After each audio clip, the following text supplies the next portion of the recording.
You have been deceived into worshipping goals, fragile illusions that sedate the weak and scatter their will. But power does not come to those who chase 100 desires. It comes to the one who erases them all until only the essential remains. In this lesson, I will teach you the ruthless trifecta: delete your goals, isolate your focus, dominate your niche.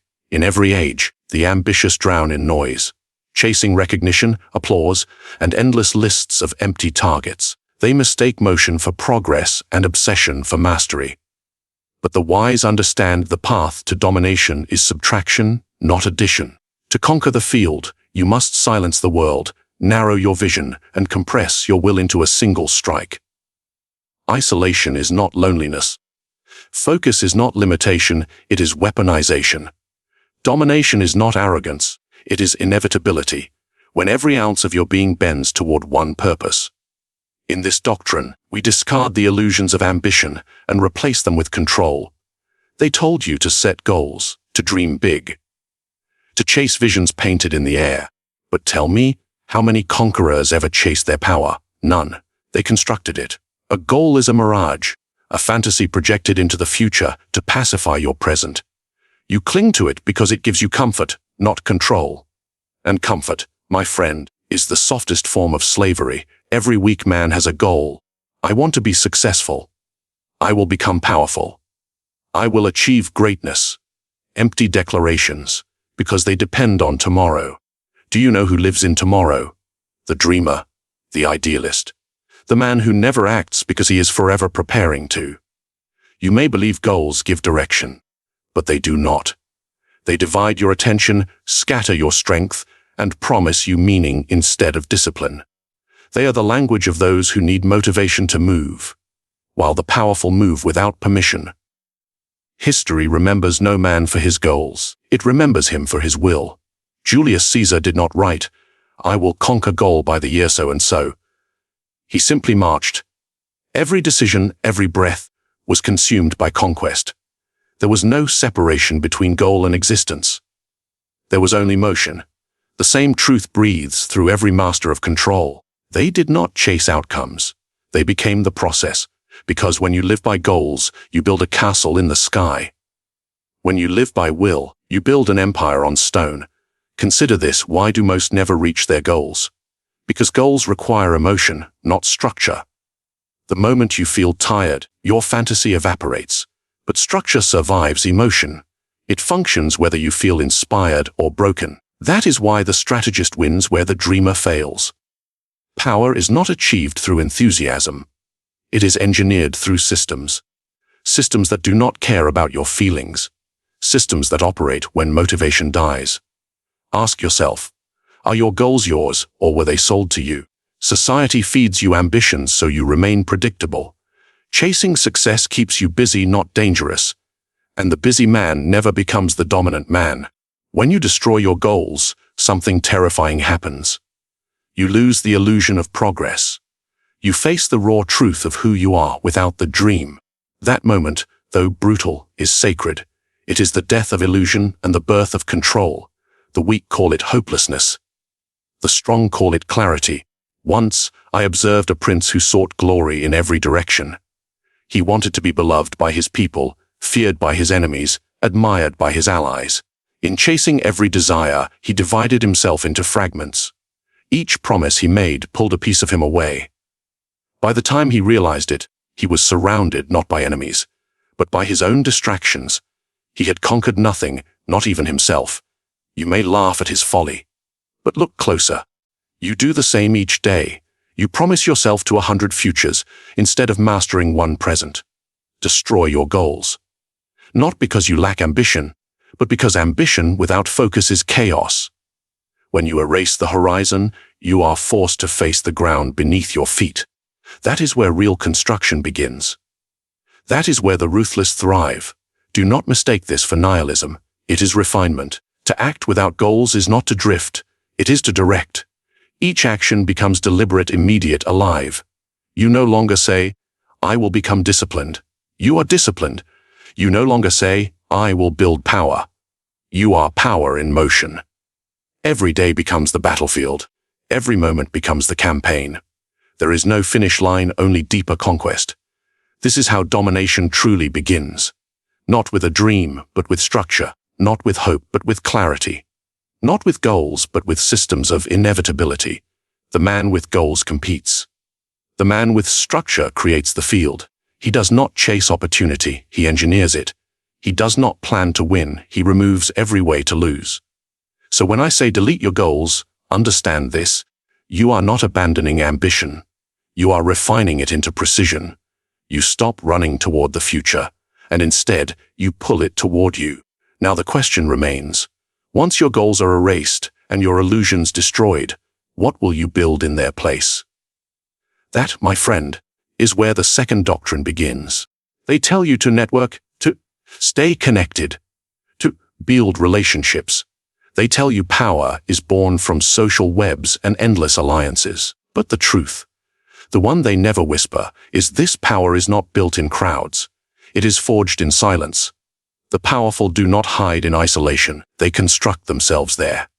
Every empire, every philosophy, every revolution began with one mind locked away, sharpening itself against the walls of solitude. Isolation is not withdrawal, it is refinement. Look to history. When Caesar crossed the Rubicon, it was not a committee that guided him. It was his solitude, his capacity to think beyond the noise, to act beyond the approval of others. Before every decisive move, the strategist retreats, not to escape the world, but to see it without distortion. Ask yourself, how much of your thought is truly your own? How much of your will has been infected by noise, comparison, imitation? You scroll through 1,000 opinions a day and call it awareness. But awareness without silence is pollution. You are not thinking, you are reacting. Isolation cleanses you of that contamination. It strips away imitation and exposes the raw mind beneath. That mind, untamed, unfiltered, is dangerous. That is why most avoid it. Because when you are alone, you face the most cunning adversary yourself. There are no distractions, no validations, no escape routes. Just the naked truth of your thoughts. And yet, this is where the elite are formed. Those who can endure isolation learn to command themselves. And he who commands himself, commands all. There is a reason rulers isolate themselves from the governed. Kings do not dine among peasants. Generals do not debate with soldiers. Distance maintains perception. Perception maintains control. Isolation in leadership is not arrogance, it is architecture. The higher you rise, the fewer voices you allow near your mind.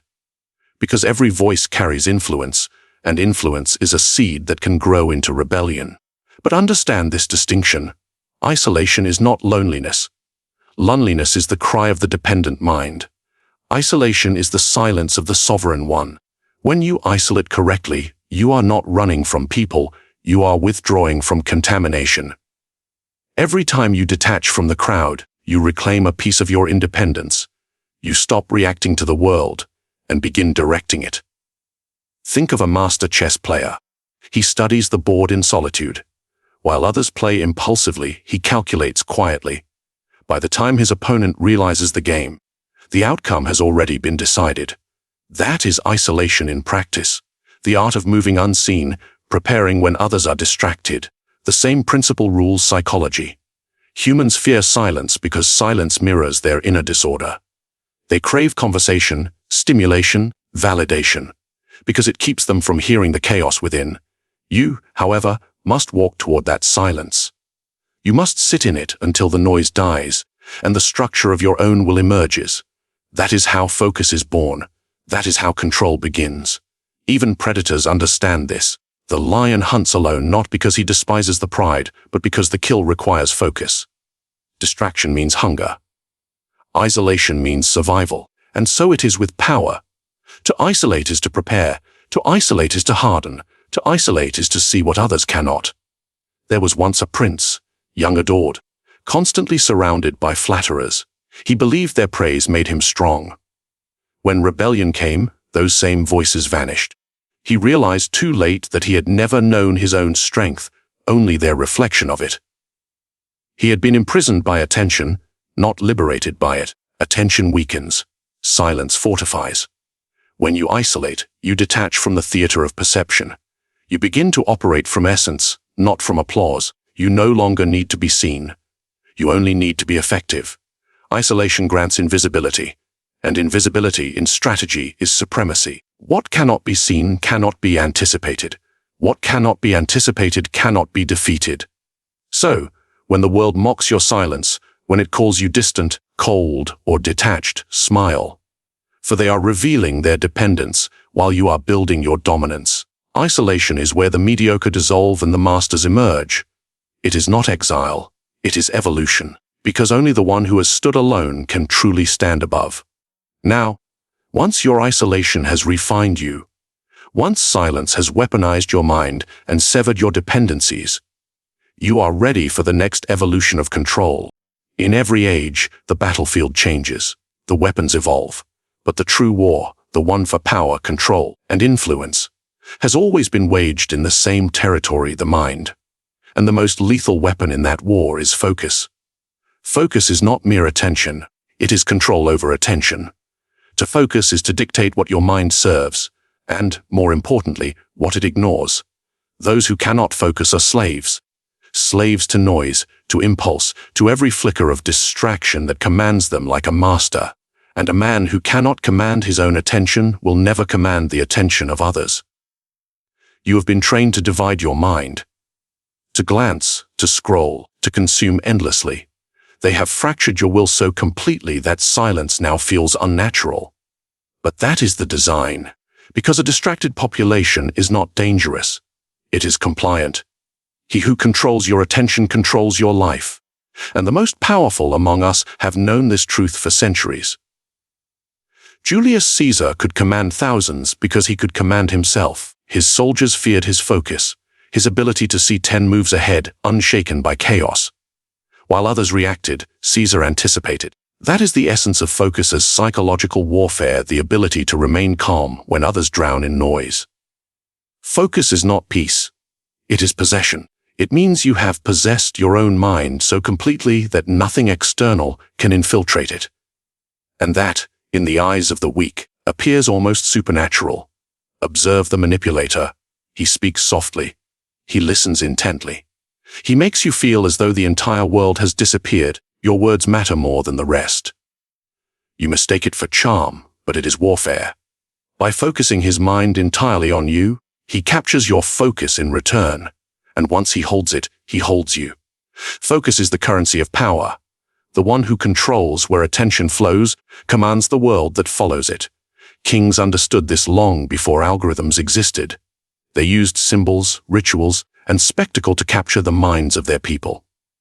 Because attention, once seized, becomes allegiance. But understand, before you can direct the focus of others, you must master your own. And that is the hardest discipline of all. Most minds are not sovereign, they are occupied. Occupied by fear, doubt, and unfiltered emotion. The enemy is not outside you. It is the endless dialogue within you. Focus is not achieved by force but by elimination. You do not add more to your plate. You remove everything that dilutes the strike. It is the art of narrowing. You sharpen your will like a blade until it can cut through hesitation, noise, and temptation. Imagine a general before battle. If he tries to watch every soldier, every movement, he collapses under chaos. But if he focuses on the decisive point, the weak flank, the enemy's supply line, he wins. Not by strength, but by precision.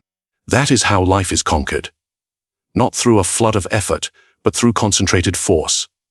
When your focus becomes absolute, your presence transforms. You move slower, but hit harder. You speak less, but your words echo longer. People feel the weight of your stillness because it contrasts with their chaos. Your control exposes their weakness. Psychologically, focus intimidates. When you are unmoved, others project their insecurities onto your silence. They mistake your calm for superiority, and so they submit to it. That is the unseen art of power, to dominate without words, to win without confrontation. Every distraction they place before you, pleasure, outrage, entertainment, is designed to fracture your attention, to divide your army before the war even begins. You must resist. You must reclaim command of your consciousness as though your life depended on it. Because it does. Ask yourself, When was the last time you sat in stillness and chose your thoughts instead of being chosen by them? When was the last time you directed your mind toward one objective without deviation, without dopamine, without noise? That discipline, the discipline of sustained attention, is rarer than genius. It is the root of mastery. It is the difference between the strategist and the soldier. For the strategist, focus is not meditation. It is domination. He is not escaping the world. He is rearranging it according to his will. So when the world pulls at you from every direction, remember this: distraction is the tax the weak pay to the powerful. Each glance, each impulse, each wasted hour strengthens someone else's empire at the cost of your own. Focus is freedom, and freedom, properly directed, becomes conquest. Once your mind is yours, once your focus sharpens into weaponized clarity, what then?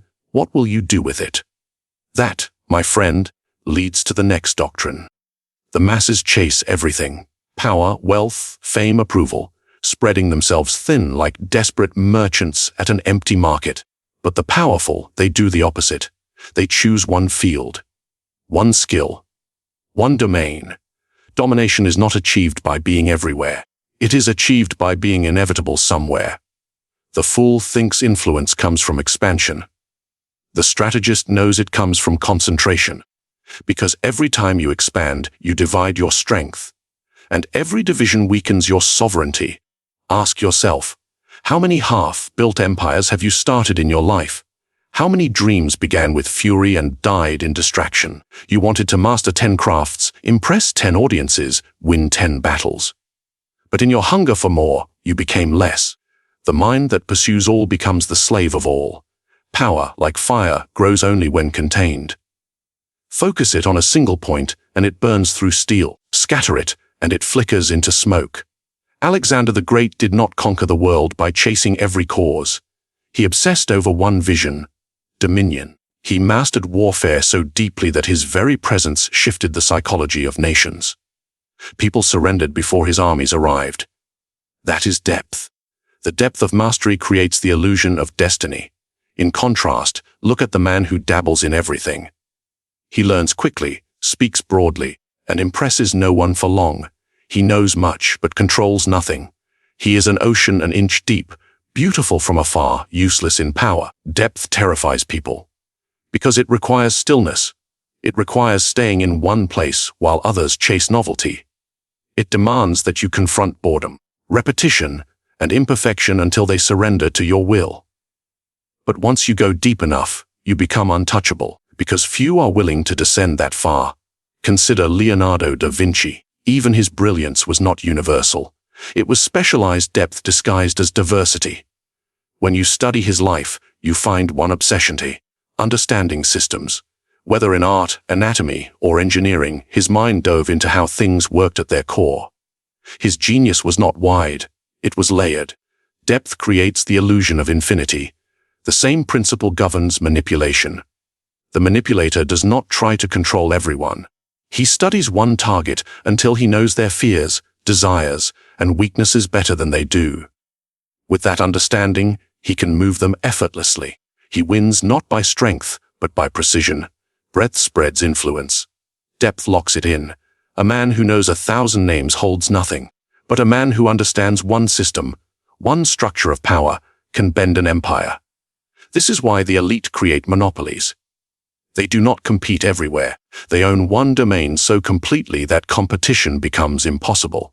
That is the silent art of domination. Make your presence so essential that others cannot exist without it. You do not win by playing many games.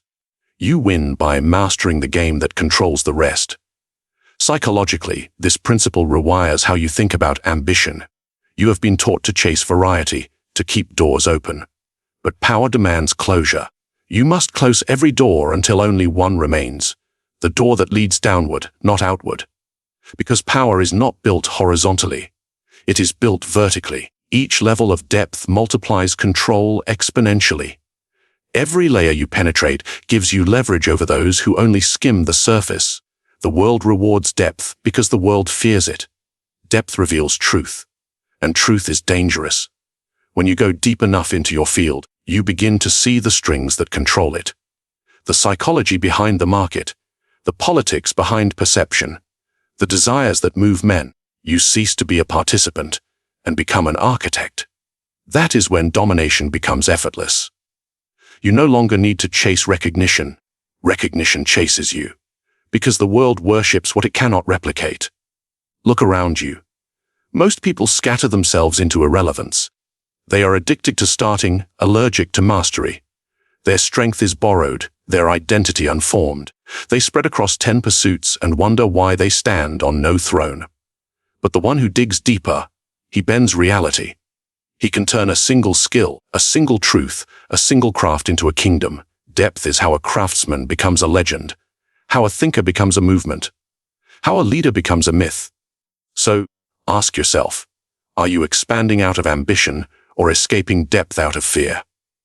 Because every layer you avoid is a crown you surrender. Breadth gives you comfort, depth gives you power, and power, once refined, becomes inevitability. Do not scatter your will, pierce the world with it. Be so profound in one domain that others orbit you without understanding why.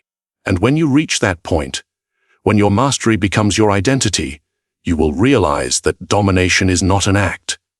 It is a state of being. But depth alone is not the end. Because once you have mastered your domain, one final question remains. How do you construct a system that makes your dominance permanent? That is where the final doctrine begins. Power is not born, it is engineered, and the blueprint is simple 3 movements executed without hesitation. Delete, isolate, dominate. Every empire, every mind that rose above the herd followed this sequence. First, it erased the unnecessary. Then, it withdrew from noise. Finally, it seized control. You cannot rise while carrying what weak men refuse to drop. You cannot rule while surrounded by the chaos of the crowd. And you cannot dominate until your will operates with surgical precision. Let us begin with the first strike. Delete. To delete is not to lose, it is to purify. It means burning every distraction, every false identity, every emotional attachment that dulls your edge. People fear deletion because they mistake it for death. In truth, it is rebirth. Look at every revolution in history. Before creation, there is destruction. Before progress, there is silence. The sculptor must first cut away. The general must reduce to essentials, and the ruler must eliminate every dependency that compromises his sovereignty. Ask yourself, what in your life exists only to sedate you? What habits, relationships, or ambitions have become parasites feeding on your attention? If you do not delete them, they will delete your potential. The most dangerous clutter is not physical, it is psychological. The endless noise of half-beliefs and external expectations. You cannot think like a ruler when you are built from borrowed opinions. You must become ruthless with your own mind. When Caesar took power, he deleted the Senate's illusion of equality. When Napoleon rose, he deleted tradition. When innovators rewrite history, they begin by deleting permission. Because obedience to the past is the prison of the powerful. Once you have deleted enough, you enter the second phase. Isolate. Isolation is not retreat. It is preparation. It is the creation of mental territory where your thoughts cannot be influenced. Every strategist isolates before they strike. The lion stalks alone. The assassin studies alone. The philosopher thinks alone. The world calls it loneliness because it cannot survive without noise. But isolation is where clarity matures into vision. It is where distraction becomes direction. When you isolate, you starve the world's influence and feed your own command. You no longer chase validation, you design it. You no longer react, you dictate, and that transformation makes people uneasy. Because the isolated man becomes unpredictable. He stops mirroring the emotions of others. His silence creates tension, and in that tension he gains power. Remember this: visibility is vulnerability. When your every move is seen, your every move can be countered. The master strategist hides in plain sight, not by blending in, but by revealing nothing essential. Isolation is not concealment of body, it is concealment of intent. And then comes the final stage: dominate.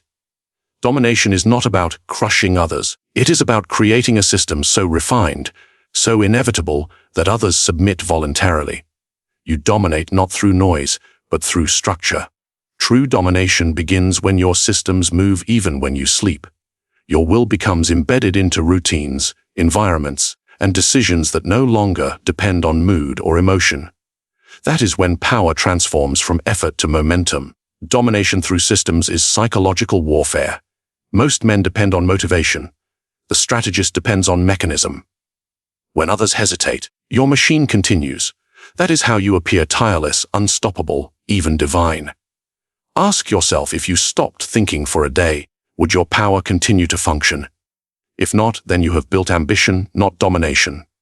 Domination also requires presence. Not the loud, desperate kind, but quiet inevitability. When you have refined yourself through deletion and isolation, you become gravitational. People orbit you not because you ask, but because your clarity demands it. This is why rulers do not chase followers. Followers chase the flame that burns in those who no longer seek approval. The fire of domination is self-contained. It feeds on discipline, not attention, and yet domination is not the end.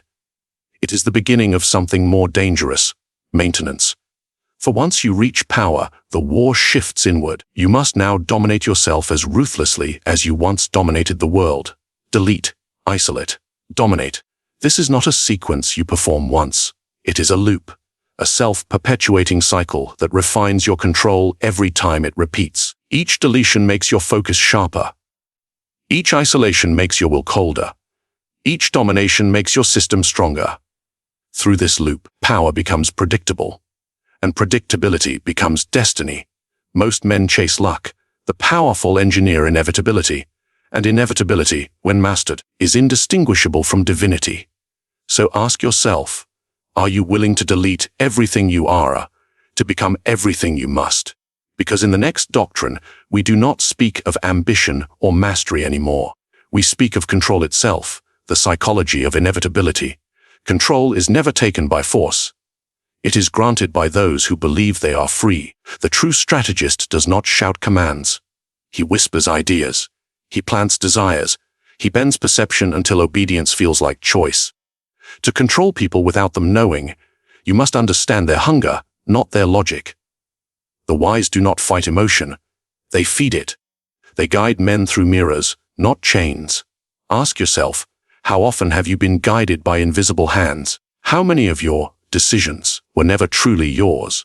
Power is not about domination. It is about direction.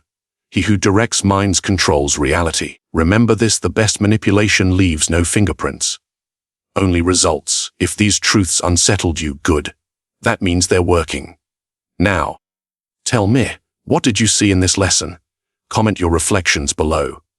Subscribe for more strategies of control, perception, and power, and share this video so others may awaken or remain unaware. The choice, as always, is an illusion.